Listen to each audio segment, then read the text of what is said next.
రావట్లేదు సరిగ్గా.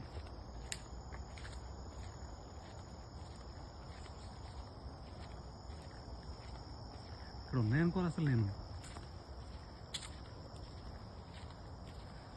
నైస్.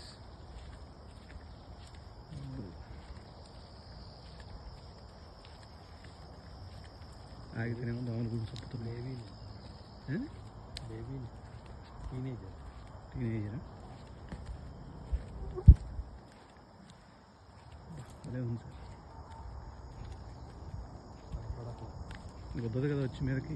ఈ బెర్రీస్ పడ్డట్టున్నాయి. అవి పిచ్చి బెర్రీస్ ఎవరో తింటుంది. ఇలాంటి అంటే కుమ్మటాలు అట్లాంటివి ఏమైనా ఉంటాయా? పడిపోవటం వరకు ఓకే కానీ నైస్. ఒక నల్ల తెల్ల సొక్క నల్ల సొక్క వేసుకుని వస్తున్నారు ఇద్దరు. ఎవరు రైలు కలర్ బ్లైండ్. అవునా? తెలీదా? Animals colour blind. Seriously? Last second వరకు దొరికిందండి అది. ఎక్కడికి వెళ్ళింది లోపల మొత్తానికి. వాళ్ళ మమ్మీ డాడీ తీసుకొచ్చి కోపం. డాడీ ఎవడో వచ్చాడు ఇలా